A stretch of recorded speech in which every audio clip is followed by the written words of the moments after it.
I want people to gain metabolic flexibility. So what I mean by that is that most people are really metabolically rigid. They're always in this sugar burning mode, which is like kindling on the fire. Kindling's gonna get some light, get some energy, but it's gonna be short lived. The alternative is burning fat for fuel or being fat adapted or keto adapted. And that's putting a log on the fire. It's more slow burning, more sustainable.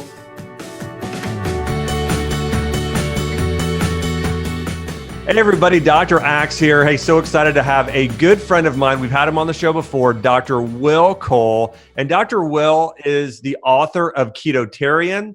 I read his book actually pretty recently on inflammation. I think it was the inflammation spectrum, which was so fantastic. We talked about that last time he was on the show. And then also, today we're going to talk about intermittent fasting and a little bit more about Will. Will is one of the content experts featured at Goop and Mind Body Green.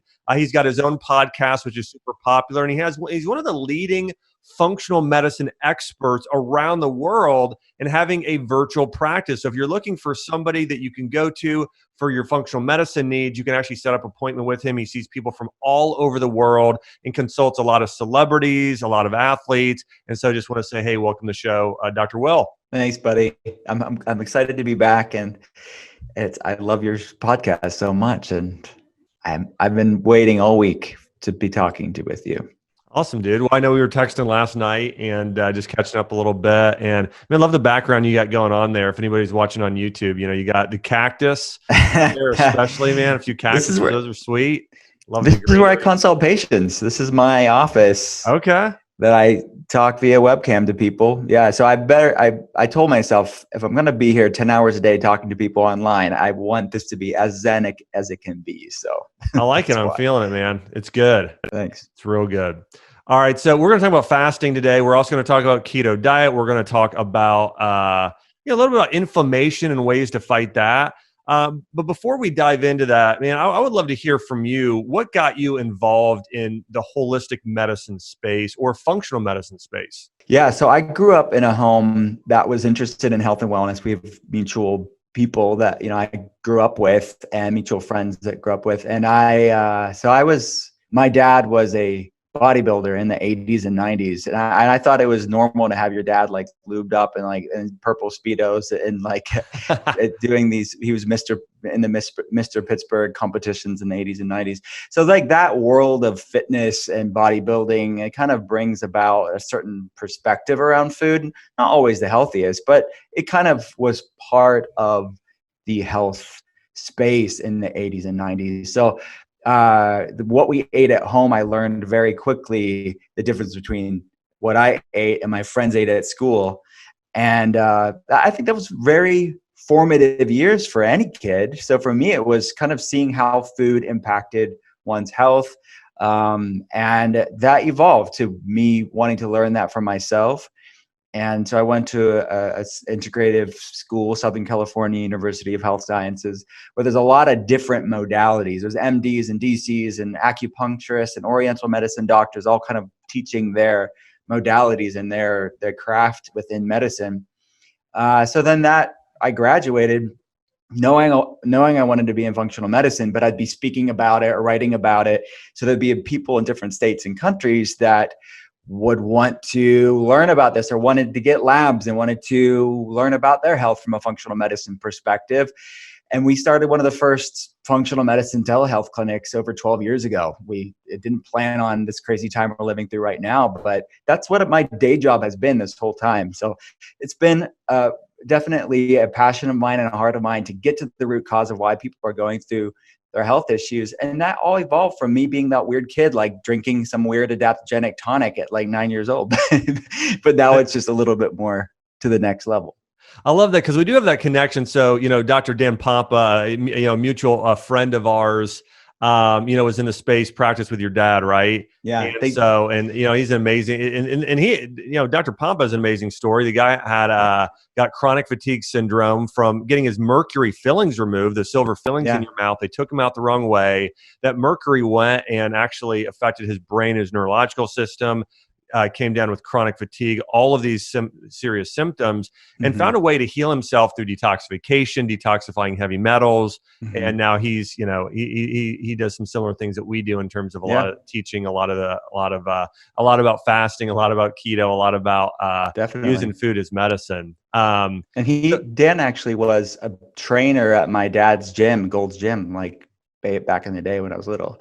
So that's how they first met. And then, full circle, right? Man, that's crazy. I love hearing that.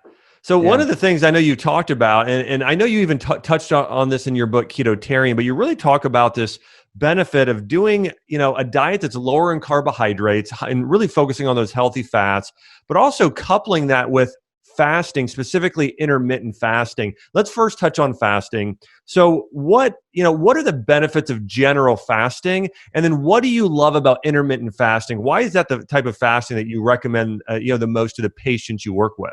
Yeah, so obviously these are tools that I've implemented in patients' lives for a long time, but it's something that I wrote about in Ketotarian, because the ketogenic diet, for people that don't know, we're talking about a high fat, moderate protein, low carb diet. It's very similar and very a part of a ketogenic lifestyle because the mechanisms are very much the same. Both the ketogenic diet and intermittent fasting both increase ketosis, increasing your body's ability to produce beta-hydroxybutyrate, which is the ketone that all the exciting research is around. So they're both, the ketogenic diet is in many ways mimicking the benefits of fasting. The same pathways are at play. If you look at the research, the same mechanisms are really being explored in the research. So I see them as part of this symbiotic benefit of tapping into what researchers refer to as the fourth macronutrient, which is what the ketone beta-hydroxybutyrate is seen as in the research, where you have proteins, fats, carbs. This is the three regular macronutrients, but this fourth one, the ketone, is a fuel. It's not just a way to burn fat. It's actually a fuel for our body that our body naturally endogenously makes in the state of nutritional ketosis. You can get that through the ketogenic diet and fasting. So I love it because it's kind of tapping into something that's within our DNA. I mean, all babies are born producing ketones, and humans would have spent times in ketosis throughout human history. And there's such a epigenetic mismatch between our world today and our environment and our genetics. And I see times of ketosis as a way to shorten that, decrease that chasm between that epigenetic mismatch, because 99% of our genetics haven't changed in 10,000 years, but our world has changed very dramatically in a very short period of time. So that mismatch is what researchers are really seeing as a major driver in what's triggering these genetic predispositions that have always been there, but that are being triggered like never before because of this onslaught of these epigenetic environmental stressors, whether that's the food supply or environment or chronic stress or toxicity, whatever you're discussing. But fasting and the ketogenic diet are great ways to kind of recalibrate our body. Paracelsus, one of the fathers of medicine, he was known as the Martin Luther of medicine, because he was reforming medicine as time, like the end of the 1400s in Switzerland. He is known as the father of toxicology, but he called fasting the physician within, which I know is such a major central part of what you teach. It's kind of tapping into our body's inner doctor to do the work for us, to repair things that need to be repaired, heal things that need to be healed. It's all there. And we just need to tap into it. I love it. It's such a great point. And one of the things I know you and I both share with our audience is that idea that the body heals itself, right? We've got this inner physician, this inner healing power. If you cut your hand, it heals, right? Your body heals itself. And it's not actually even turmeric or kale or another exotic superfood that heals you. It's your own body. It's really supporting your body and doing that. And I think that's a big part of what fasting is about, and what I know you teach your patients, what you write about in your books. I want to mention, I know you've got a new book out called Intuitive Fasting, which I'm super excited about to hear more about that book as well. And that'd be another question I had. Well, let's stick with fasting. I do want to ask about the intuitive eating here in a minute. But there are all different types of fasting. Talk specifically about intermittent fasting, and what does that practically look like in someone's day? So the way that I advocate it in the book, in Intuitive Fasting, is I want people to gain metabolic flexibility. So what I mean by that is that most people are really metabolically rigid. They're metabolically inflexible. They're always in this sugar burning mode, which is like kindling on the fire. Kindling's going to get some light, get some energy, but it's going to be short lived. You have to keep putting kindling on the fire. Your fire is going to go out. And that's many people's energy levels and how they feel. Their flame goes out unless they have their 6 small meals a day, or they're going to get really hangry and really irritable. So that's kindling on the fire. The alternative is burning fat for fuel, or being fat adapted or keto adapted. And that's putting a log on the fire. It's more slow burning, more sustainable. Fasting, a clean ketogenic diet are two great ways to put that log on the fire. Look, there's a time and a place for kindling on the fire. So that's what metabolic flexibility is. You can burn both. You have the ability and the grace and the lightness to do both and not be bound only in the sugar burning mode, which is really not a fun existence. It's fatigue, it's inflammation, it's irritability, it's weight loss resistance. It's all that stuff that people just are bound by. Huge part of overcoming that is gaining metabolic flexibility, which intermittent fasting is a great way to do that. It's leaning in and sort of this proverbial yoga class for your metabolism where you're stretching and strengthening and then relaxing. I am a fan of, and the way that I advocate it in the book is to start with bigger windows of eating and then shrink the windows of eating, or longer periods of fasting, and then back out to longer periods of eating. So that is that macro variation or diet variation that is very, very, very powerful tool to tap into those genetic core things that we're born with, to upregulate all these pathways that are really dormant. They're asleep. It's awakening that physician within. Things like autophagy or cellular recycling and anti-aging pathways and activating stem cells that have been dormant, or activating BDNF, your brain's ability to actually make new neurons, and these antioxidant pathways, these longevity pathways. That's all the physician within that Paracelsus was talking about. Fasting increases that. But it doesn't take a long period of time to tap into that. The body is amazingly resilient. So you don't necessarily have to do super long fasting, even though there's benefits for that too. But intermittent fasting is a great way to tap into that healing mechanism, that healing mode, without making it too punitive or too extreme. It's a nice, flexible way to tap into this. So we start off with a body reset fast, which is a 12-12 eating window. It's a very easy time-restricted feeding window. It's basically eating between 8 a.m. to 8 p.m. or 7 a.m. to 7 p.m. And you're fasting through the night until you break the fast at breakfast.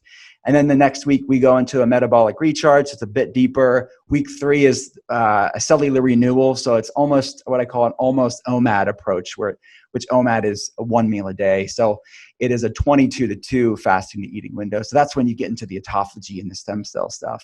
And then we loosen back up at the end. So it's that ebb and flow, the opening and contracting of those eating windows. That's a powerful tool for people to lean into. So this is a unique style of doing the intermittent fasting. And one of the things I want to talk about here is, you mentioned two things: autophagy and stem cells. Let's first talk about, so one of the big benefits of intermittent fasting, and by the way, there's lots of them. I just want to mention a few, like, intermittent fasting is great for hormones, right? It's great for gut health, tissue regeneration, all these things. But talk about, what is autophagy? And obviously that's connected to a big benefit of intermittent fasting. Yeah. So a ketogenic diet or intermittent fasting, like we're talking about, these are either fasting or fasting mimicking. They are providing the body a slight hormetic effect, or hormesis is the term for it. It's this good stress that we are tapping into, that it's creating cellular resilience, and that upregulates something called autophagy. Autophagy, breaking that word down, autophagy, it's self-eating. It's all your healthy cells gobbling up all the dysfunctional diseased cells. So think of it as your natural cellular recycling system, which is a powerful tool from an anti-aging standpoint, an anti-disease standpoint, and a cellular renewal standpoint. We all do have autophagy, but because of modernity and all of it, again, this genetic epigenetic mismatch, that our DNA is living in this brave new world, that so much autophagy is downregulated. It's just not being supported. And this is a way to really allow your body to tap into this thing that's lying really dormant in many people. Yeah, it's incredible. And so again, it's really putting your body in a self-healing mode where now your body is regenerating. It's creating new and healthy tissue. It's breaking down all that inflammation within the system, which is incredible. And then you mentioned the other thing, stem cells. Talk about what stem cells are and really how, how fasting impacts stem cells. Yeah. So stem cells are needed for cell renewal as well as body renewal, tissue healing, wound healing, degenerative changes to actually renew. The old thought was that, specifically in the brain, that once neurons were gone, that there was no reparation, there's no repairing process going on. But now we know of neuroplasticity, actually the brain's ability to make new neurons and to heal and repair, and stem cells are a major part of that. So these sort of undifferentiated baby cells are now allowing your body to repair and to make new what was once dysfunctional. So it's really a powerful tool to tap into. I love it. And, I see this. I've got some friends that are, I got a friend that's an orthopedist. He was the orthopedist for the New England Patriots and Boston Celtics. His name's Ethan Kellum. And he does a lot of stem cell injections, so he'll use stem cells for healing, but it's incredible. I mean, it's helping recreate partially torn ACLs and healing herniated discs and all of these things. So anyway, stem cells, anytime you can do something to support your body in creating more stem cells, that's where healing is happening. So if you need to heal from anything, stem cells are important, and fasting is something that helps you do that. So everybody, that's obviously something that you want to be able to tap into, and why I love your program, Dr. Well, and your books and all the things you do, is you've been able to combine powerful diets like certain aspects of keto, certain aspects of fasting, and focusing on the exact foods that reduce inflammation, and putting all of those together to create just such a powerful impact into somebody's body. Talk to me about this as well. So, when we're talking about, and how does that work for people? Like when you see patients, like and you're creating a plan for them, like how do you decide, hey, this person needs to do this type of fasting, or this person's keto, or this is not? Like, what are some of the decisions? Do you do blood work? Like, do you just look more at their patient history? Like, how do you come up with some of your plans? Yes, labs, comprehensive health history, those are two things that can really give you a lot of information to learn about these subjective and objective biomarkers or things to look at, clinical pearls to look at, determine how you could be there for somebody, and determine what type of fasting protocol is right for them, what type of food protocol is right for them, what type of natural medicine protocols right for them. So we talk a lot to them, we listen a lot to them. We kind of, how I explained like this duality of functional medicine. There's the science and then the art. The science is the labs and health history and all that stuff, but the art of it is just holding space for them, listening to them, and really just picking up on things that they say so flippantly, but hey, wait, that means something. So we're just taking lots of notes, and labs can really tell you about someone's metabolism. Looking at a comprehensive metabolic panel, looking at their glucose or A1C, triglycerides, looking at their inflammation levels will determine their metabolic flexibility. So what I wanted to do with the book, because I'm not there running labs and looking at their health history, is I put a metabolic flexibility quiz in intuitive fasting so it's adapted from questions that I ask patients, but it's showing them, hey, how's your metabolism? How metabolically flexible are you? Are you really metabolically flexible, or fairly flexible, or not so flexible?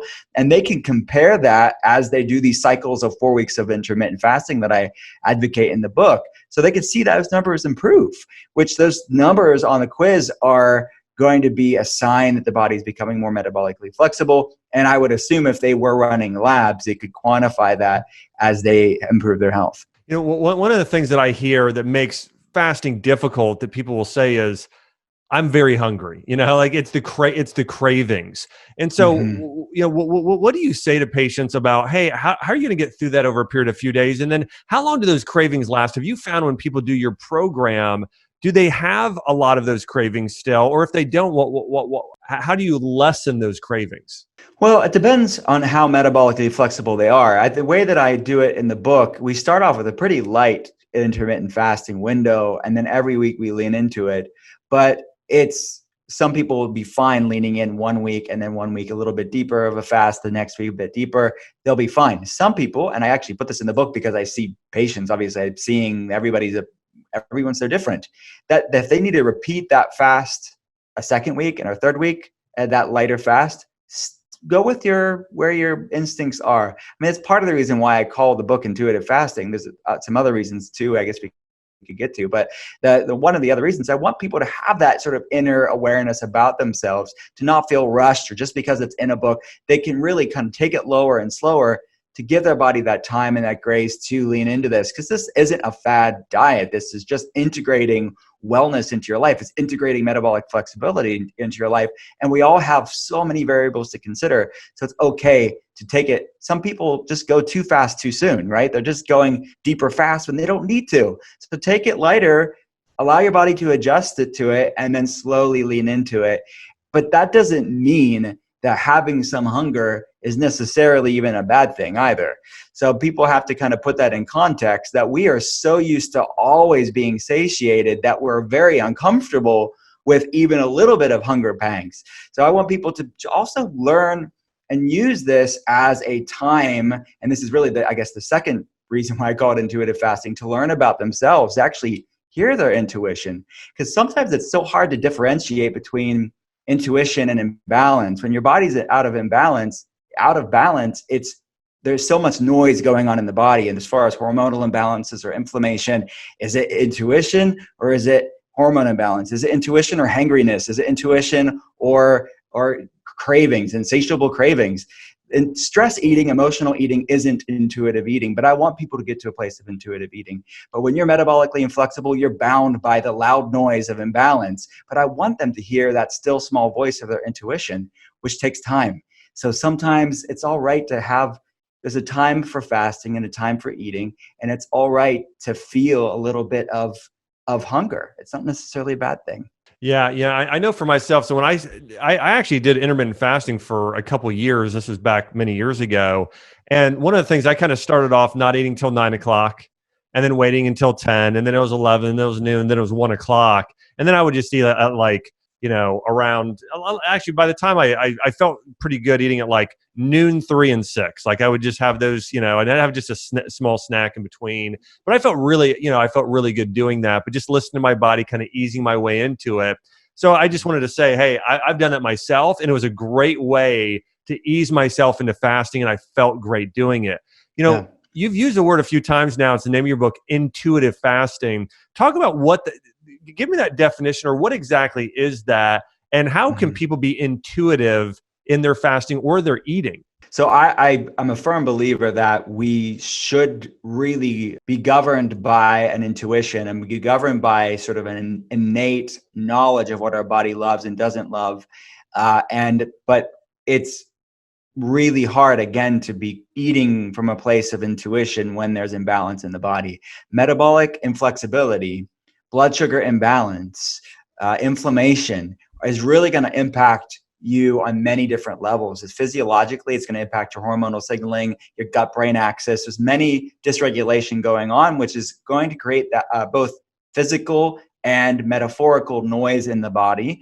And they're going to not know what's up or down, and they're going to crave things that the body actually doesn't need, but they think that they need it. And they're going to be bound by these cravings and fatigue. So to create a stillness in the body, sort of center and root yourself, you have to gain metabolic flexibility. So we're using this flexible intermittent fasting to actually gain your awareness to hear actually what your body loves. This intuition, sort of this deep knowing that people have. So at that point, they're not bound by their cravings. They actually know, I eat when I'm hungry. I eat until I'm satiated. This food doesn't make me feel good. And they are also know I can go longer periods of time without eating, not because they're willing it or it's a protocol in a book, but just because they are less hungry, because they have that log in the fire of being more fat adapted or keto adapted. That's what I'm talking about. That's really that place of grace and lightness that I want people to find themselves in, so they're not so rigid or bound by it. They're not dieting. They're just kind of eating intuitively, and that's the goal.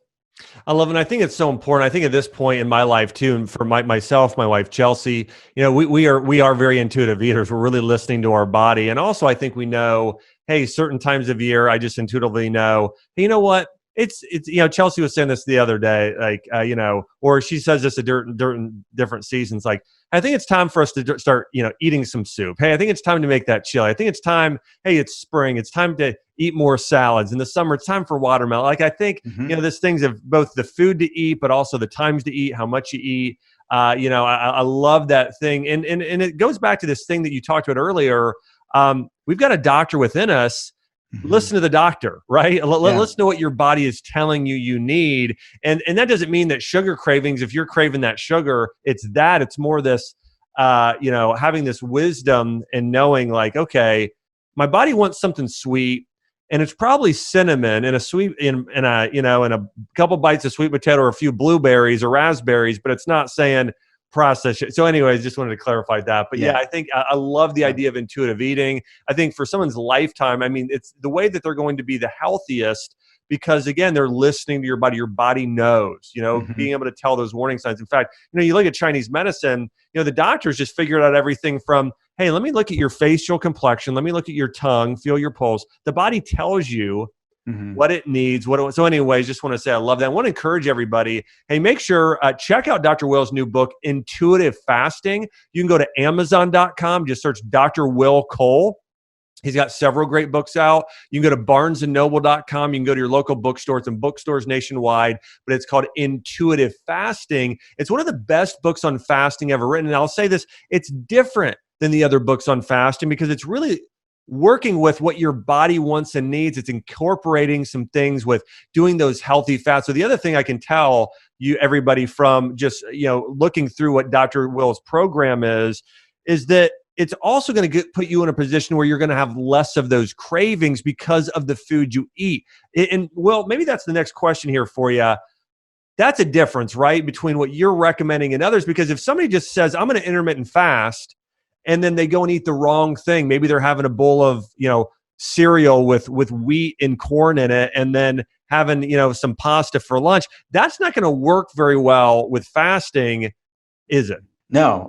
Look, there's a difference between science and scientific literature and studies that have been done to show the efficacy and the power of intermittent fasting, because a lot of studies were done where they didn't change their diet much. It was a specific windows of time to show, yes, there's benefits of that. You're going to see metabolic markers improve, et cetera. That's for research. That's not for real life.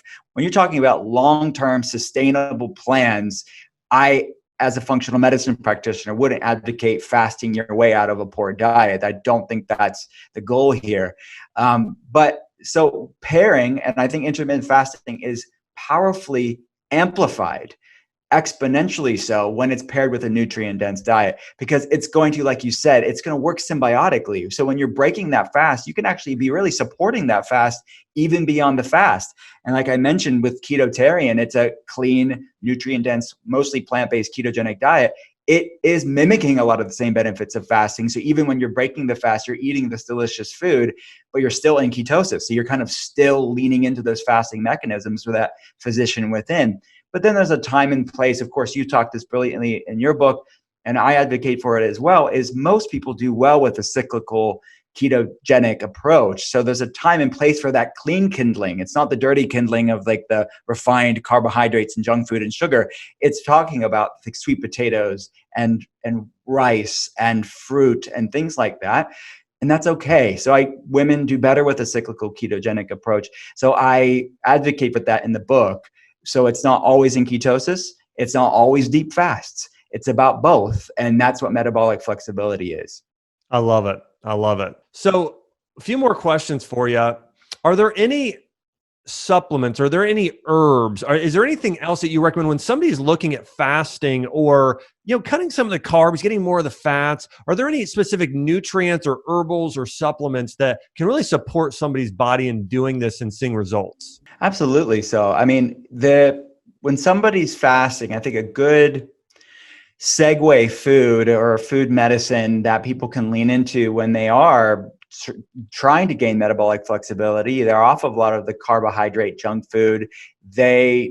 What I call metabolic purgatory. They're not fully a sugar burner. They're not fully a fat burner. They don't have the log in the fire yet. I think something like MCT oil or coconut oil, some sort of easily usable, bioavailable source for the brain as fuel is a great tool. And it's going to not break the fast. It's not going to stimulate insulin. It's not going to impact blood sugar negatively. So that's a good tool. You can add that to tea. You can add that to coffee. I think that's a good thing to try. Not that everybody has to do it for all their fasts. And I think the more metabolically flexible you are, leaning into those autophagy pathways, you may not even need that as you go forward, but it's a great tool to use for the first couple months and then as you'd like after that. And I think things as well that are good to help balance blood sugar and balance your stress response are adaptogens, which I know you and I are major fans of from a long time. But adaptogens are a great way to regulate your brain adrenal axis, your brain endocrine axis. So when someone is fasting, I think that adaptogens are very complementary to the things that we're trying to optimize here. Yeah, I totally agree on the adaptogen front. I mean, that's one of the things that I'd hoping you mentioned, because I know you and I have talked about that before. You write about it in your books, especially some of the ones like, ashwagandha would be at the top of the list.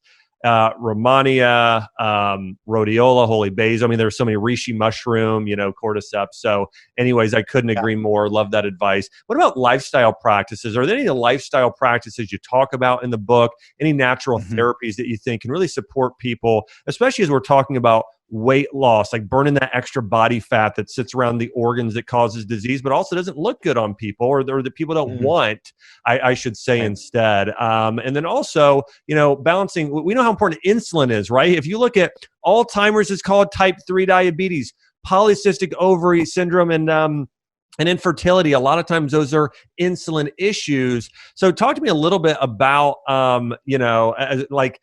other, I'm talking about lifestyle things that may be able to support some of these things.